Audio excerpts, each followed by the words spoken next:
Temos mais alguns, mas eu vou ler durante a semana, né, para que nós tenhamos tempo para meditação, para reflexão com o pastor Renato. Deus abençoe. Amém. Graça e paz, queridos. Tivemos até um testemunho interestadual, você percebeu?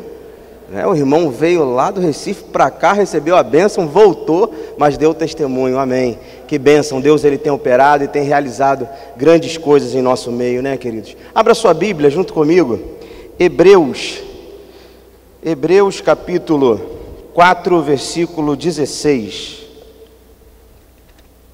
Hebreus capítulo 4, versículo 16. À medida que você for achando o texto na tua Bíblia, mude de posição, fique em pé para juntos fazermos a leitura do texto sagrado.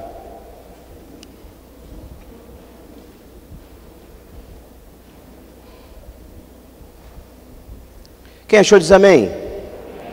Diz assim o texto: acheguemo-nos, portanto, confiadamente junto ao trono da graça, a fim de recebermos misericórdia e acharmos graça para socorro em ocasião oportuna. Senhor nosso Deus e nosso Pai, creio, ó Deus, que essa noite é uma situação oportuna para o Senhor agir, para o Senhor operar e para o Senhor gerar cura em meio ao seu povo. Cura, Senhor, tanto no âmbito físico, quanto também nas emoções, quanto também, ó Deus, na espiritualidade da Tua igreja. Ó Deus, todas as vezes que nos colocamos diante da Tua palavra, reconhecemos a nossa limitação, reconhecemos, ó Deus, o quanto necessitamos da iluminação do Teu Espírito Santo, tanto para entender, como para compreender, como para viver a Tua palavra. Então, Senhor, que o Teu Espírito Santo venha mais uma vez nos ajudar nessa noite, tanto, Senhor, o pregador a expor a Tua palavra, como também aos Seus filhos a ouvir, ó Deus, não somente com os ouvidos, mas também com o coração, para que a alma aqueça e para que hábitos sejam transformados e mudados. Isto, Deus, é o que eu te peço, desde já lhe agradeço, em nome de Jesus, amém e amém. Podeis assentar, querido. Ao sentar, vira para essa pessoa bonita que está do seu lado, abençoada, fala o tema dessa mensagem, que é o Deus que socorre. Há momentos na nossa vida que nós cremos muito nessa realidade, que Deus ele socorre, que Deus ele vem de encontro à nossa vida, que Deus realmente estabelece algo novo, que Ele muda uma realidade.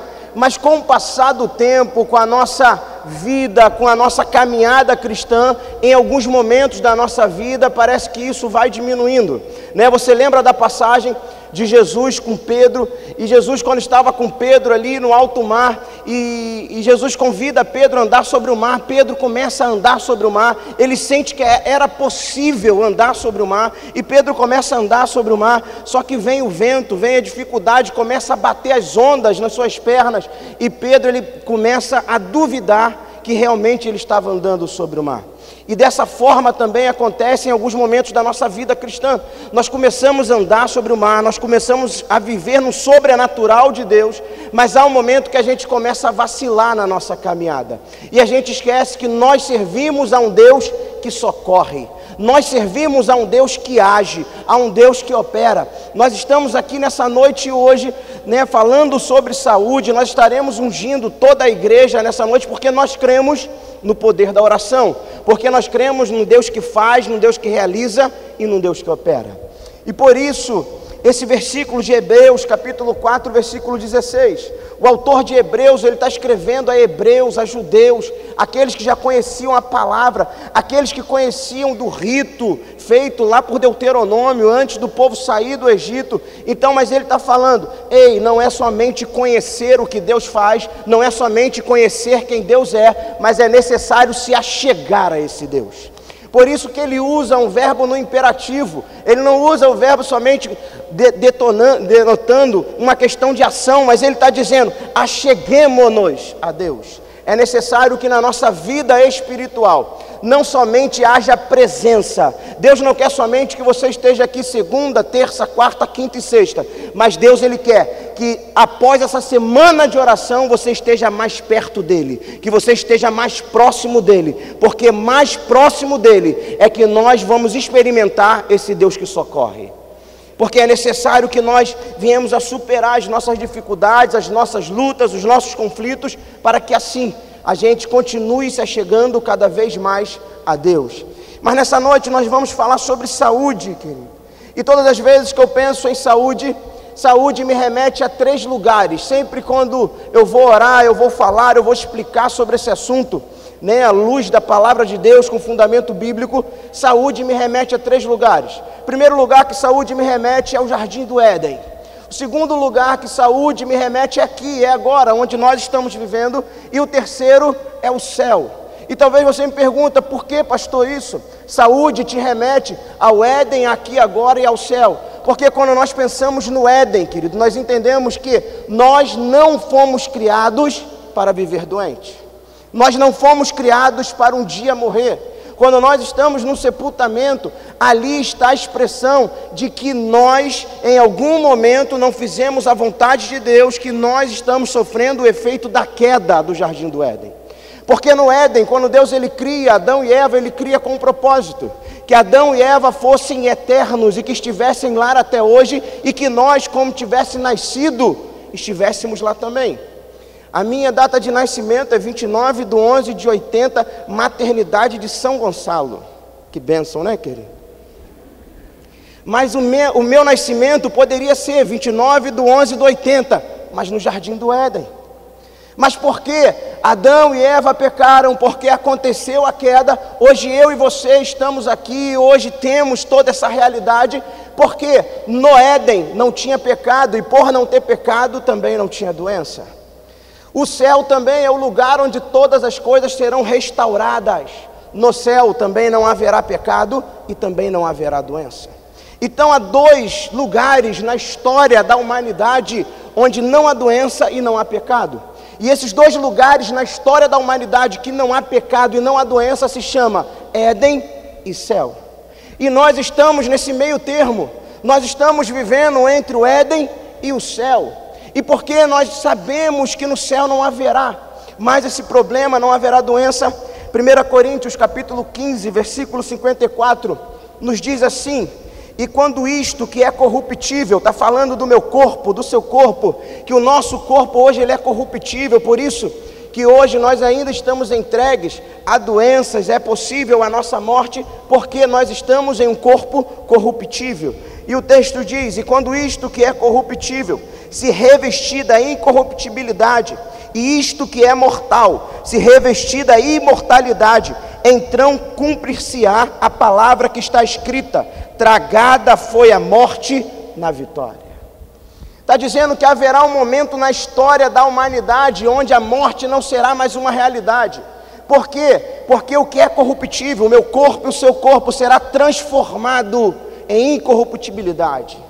Mas isso é uma realidade que nós temos em Cristo Jesus. Em Cristo Jesus nós estamos vivendo já a expectativa do eterno. Ainda que estejamos aqui nessa terra, ainda que vivamos expectativas terrenas e momentâneas, mas nós já estamos na eternidade. E a gente não pode perder o senso da eternidade pelo que é momentâneo. E esse é o grande perigo do tempo que nós vivemos hoje, do que a pós-modernidade quer implicar ao nosso coração. Quer trazer a nós que é muito mais importante o agora. Ele não me dá a consciência de que há um intervalo entre o Éden e o céu, e que nós somos aqui peregrinos de passagem por essa terra. Mas a cada dia o desejo dessa nova realidade, dessa nova sociedade é dizer que você é desse mundo e você vai permanecer aqui para sempre. Mas é necessário entender que haverá um momento onde essa morte ela será tragada, onde não haverá mais dor, onde não haverá mais pranto, onde não haverá mais lágrima, mas é um momento onde, quando Jesus volta para buscar a sua igreja. E eu preciso compreender os conceitos de saúde, o que é o conceito humano de saúde e o que é o conceito bíblico de saúde. Se você abre o dicionário, ou você coloca lá no Google, você vai ter uma conceituação do que é saúde. Eu quero ler para você essa conceituação. Diz assim: saúde significa o estado de normalidade, de funcionamento do organismo humano. Ou seja, você olha para você e você diz: está tudo funcionando direitinho. Meu coração está direitinho, meu pulmão está direitinho, o intestino, o estômago, está tudo bem. Só que Continua o conceito: ter saúde é viver com disposição física e mental. Além da boa disposição do corpo e da mente, a OMS, Organização Mundial da Saúde, inclui na definição de saúde o bem-estar social entre os indivíduos. Então, a conceituação de saúde, há uma falha quando a gente avalia ela do ponto de vista bíblico. Porque quando você analisa ela do conceito humano, ela diz, significa o estado de normalidade de funcionamento do organismo humano. Porém, quando a gente avalia biblicamente, essa normalidade, ela é entre aspas. Porque normalmente nós não fomos criados para a doença. Normalmente nós não fomos criados para a morte. A queda nos trouxe essa perspectiva. A queda no Jardim do Éden nos faz lembrar de que porque houve a queda no Jardim do Éden, hoje eu estou doente. Porque houve a queda no Jardim do Éden, hoje eu vivo sobre a perspectiva que um dia eu irei morrer. Mas antes disso não era normal, porque eu e você fomos criados para a eternidade. E nós não podemos esquecer disso. Por isso que o conceito bíblico de doença é somente um. A doença, ela se instaura dentro de mim e de você para que eu e você não esqueçamos do Éden. Para que nós não esqueçamos de que hoje, se há uma doença em você, se você está passando por algum cenário de dificuldade na sua vida, do ponto de vista clínico da sua saúde, é porque lá no Éden houve a queda, mas que haverá um dia restauração no céu. Há dias, querido, que eu acordo almejando o céu. Há dias que o meu joelho, esse joelho esquerdo, hoje mesmo eu estava fazendo fisioterapia nele, levei um monte de choque, nesse joelho aqui, e quando eu estava tomando choque lá no joelho, eu falei assim, Senhor, por que eu não estou no céu agora? Porque se estivesse no céu não haveria mais dor, não haveria mais pranto, não haveria mais lágrima. Mas também o céu me faz lembrar do Éden, mas a dor não me faz lembrar somente do Éden, mas também faz me lembrar da cruz de Cristo. Que na cruz eu tenho redimida toda a minha dor na eternidade. Que na cruz de Cristo eu posso olhar e perceber o que Deus quer fazer e o que Ele quer realizar na minha vida. Não podemos, quando nós lembramos do Éden, querido, nós estamos lembrando de tudo aquilo que Jesus ele conquistou para com as nossas vidas. Porque se a Bíblia Sagrada ela acaba em Gênesis, nós até hoje estávamos falando sobre Adão, o que Adão nos privou, o que ele nos impediu de viver. Porém, a Bíblia Sagrada, ela inicia no Novo Testamento e dizendo, ei, Jesus Cristo veio para redimir a nossa culpa, Jesus Cristo veio para escrever uma nova história, Jesus Cristo veio para nos levar para uma eternidade. Então, todas as vezes que eu olho para o Éden, eu lembro também da cruz de Cristo. Que na cruz eu sou redimido, que na cruz eu sou levado a uma perspectiva onde não haverá mais pranto, onde não haverá mais dor. Que no Éden a gente perde, mas na cruz a gente começa a ganhar. A gente começa a ganhar a nossa eternidade, porque a eternidade já começou agora.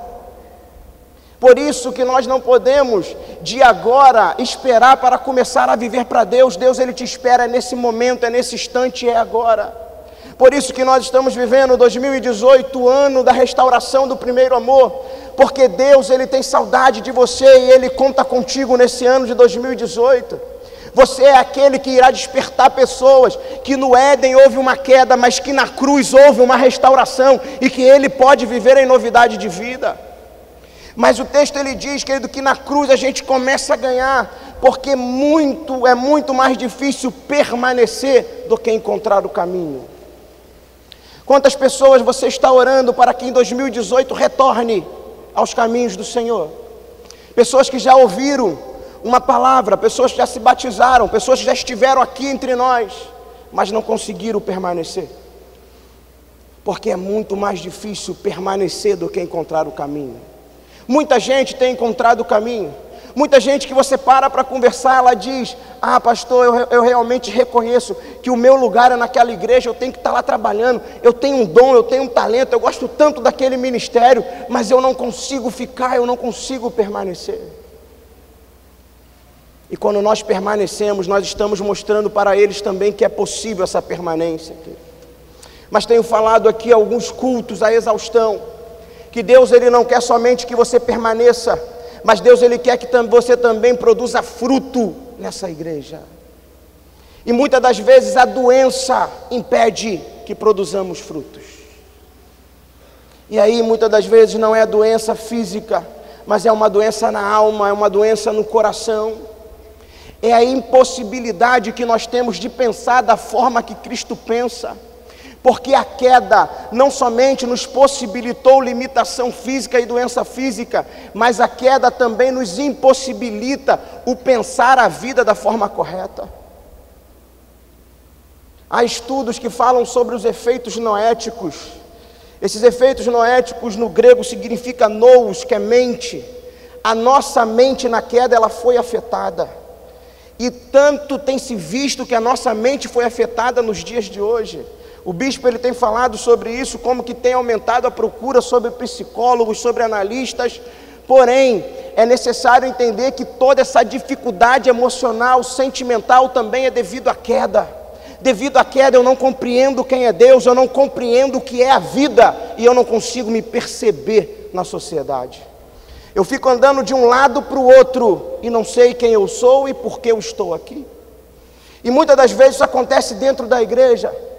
Dentro da igreja se passam anos, passa 1, 5, 10 anos e parece até algo que se torna repetitivo na boca e no vocabulário dos irmãos, dizendo: pastor, eu ainda não encontrei qual é o meu chamado, eu ainda não encontrei o que Deus ele deseja de mim, o que ele espera de mim.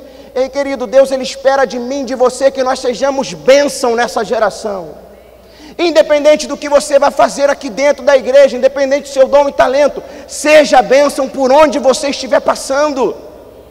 Seja bênção lá dentro do seu lar. Durante aqui a oração falava sobre a responsabilidade dos homens. O Senhor tem colocado um cajado sobre a sua mão, homem, para que você conduza a tua família para o centro da vontade de Deus. Os pastores irão pregar mensagens aqui durante todo esse ano. O bispo subirá nesse púlpito aqui para pregar mensagens. Os diáconos, os líderes vão te dar reuniões nos seus setores. Mas é necessário que você, homem, assuma o compromisso da tua casa. É necessário que você tome esse cajado na tua mão e cuide da saúde da sua família. 2018 é ano de restaurar o primeiro amor. É ano de restaurar o culto dentro do seu lar, dentro da sua casa. É ano de restaurar a sua vida de oração. Porque só há mudança onde tem oração, onde há entrega, onde há dedicação. Há alguns meios pelo qual a graça de Deus se manifesta na igreja. A graça de Deus se manifesta na igreja por meio da pregação da palavra, por meio do ensino, por meio da oração e por meio do bom testemunho dos irmãos entre si. Mas é necessário ser curado, querido. É necessário ser curado na alma. É necessário ser curado no coração. É necessário entender quem Deus é, quem eu sou e qual o propósito. Mas a queda interfere isso. Limita a minha forma de pensar. E é necessário olhar para a cruz e entender que em Cristo há uma nova possibilidade de vida. Nessa noite nós estaremos orando aqui pela cura. Eu sei que há irmãos aqui com algumas dificuldades, com algumas enfermidades. Eu creio no poder de Deus, que Deus ele pode curar, que Deus ele pode transformar, que Deus pode arrancar câncer, que Deus pode arrancar AIDS, que Deus pode fazer irmãos aqui que têm dificuldade de andar, voltar a andar como andavam antes. Mas eu quero que você entenda, querido, que nenhuma bênção de agora é maior que a bênção do porvir. Que nenhuma bênção que Deus possa fazer aqui hoje é maior do que quando a trombeta soar, nós subirmos com um Todo-Poderoso para habitar com Ele na eternidade. Nada é maior do que isso. É por isso que eu e você acordamos todos os dias com um sentimento: Maranata, ora vem Senhor Jesus. Só que hoje nós somos tomados por um outro sentimento. Nós somos tomados pelo sentimento da bênção do momento. Qual é a bênção do momento? Porque toda semana nós temos a bênção do momento. Aquilo que eu estou orando, aquilo que eu estou clamando, aquilo que eu estou intercedendo. E muitas das vezes some da minha cabeça: Maranata, ora vem Senhor Jesus. A bênção do agora se torna mais importante que a bênção do porvir. O Senhor vai fazer, o Senhor vai realizar. mas que essa bênção que você vai receber aqui hoje, eu creio que você vai receber uma bênção aqui hoje, que terão pessoas curadas aqui hoje para a glória de Deus. Mas querido, que você não entenda que essa bênção que você vai receber aqui agora não é maior do que a bênção que foi conquistada na cruz do Calvário por você. E nós precisamos a cada dia compreender e continuar crendo nessa palavra. A palavra diz lá em Hebreus capítulo 4, versículo 16, que você está com ela aberta: acheguemo-nos, portanto, confiadamente junto ao trono da graça, a fim de recebermos misericórdia e acharmos graça para socorro em ocasião oportuna. Então o Senhor, Ele está falando aqui através do autor de Hebreus, que há uma salvação para a oportunidade e há uma bênção para o momento oportuno. E eu não posso fazer com que essas estações se misturem. Eu não posso deixar de adorar a Deus, glorificar a Ele pela bênção da salvação, porque uma situação oportuna ainda não foi respondida na minha vida. Eu preciso entender sempre que a bênção do porvir é maior do que a bênção de agora. Demandas nós teremos, situações a serem resolvidas nós teremos semana após semana, mas nós não podemos permitir que isso atrapalhe o que Deus está fazendo na nossa vida. Muitas pessoas com o coração adoecido, com a alma partida, porque tem depositado algo diante de Deus, e Deus Ele está falando: espera, não é o momento, não é a hora, mas eu não deixei de ser Deus na sua vida. Que a gente precisa continuar caminhando, querido. Que é necessário resolver algumas crises existenciais, alguns conflitos não resolvidos, algumas urgências que têm tomado o lugar do que é importante. A gente vive no tempo onde tudo hoje é urgente. Se você sente sede aqui agora, você diz: meu Deus, isso é urgente, eu não posso esperar 30 minutos, o pastor acabar de pregar, eu tenho que ir lá beber água, é urgente saciar minha sede. E a palavra de Deus está sendo pregada, algo que vai de encontro ao teu coração, mudar a sua realidade, trazer um novo direcionamento. A gente precisa acertar os critérios da nossa vida para 2018. O que é urgente, o que é importante para você. Importante, querido, é obedecer à voz de Deus. O apóstolo Pedro, junto com os discípulos, em dado momento, depois do derramamento do Espírito Santo, o Espírito Santo foi derramado, eles começaram a pregar a palavra de Deus, eles começaram a anunciar o Evangelho, e o Império Romano começou a dizer: vocês não podem pregar, para com isso daí. O apóstolo Pedro reúne todos os discípulos e disse: importa que nós obedeçamos à voz de Deus. E é necessário que nós, nesse ano de 2018, ano do primeiro amor, a gente restaure isso na nossa vida.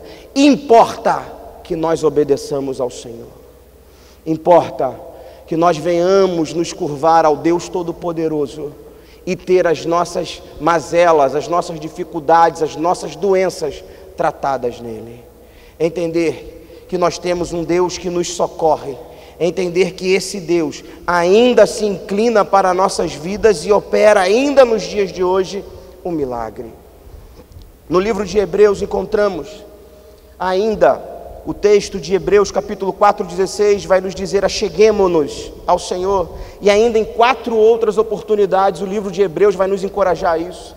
Se você abrir a sua Bíblia em Hebreus 7:19, 10:1, 11:6 e 12:18, você verá que o autor de Hebreus está dizendo: é necessário se achegar a Deus, porque quando nós nos achegamos a Deus, Deus realiza, Deus faz e Deus opera. Mas é necessário entender que tudo que nós temos é por meio da graça. Tudo é favor imerecido. Nada que eu recebo, nada que eu sou, nada que eu faço é por mérito próprio, mas toda a honra e toda a glória é dada ao Senhor dos Exércitos. Amém, querido? Quero te convidar a estar de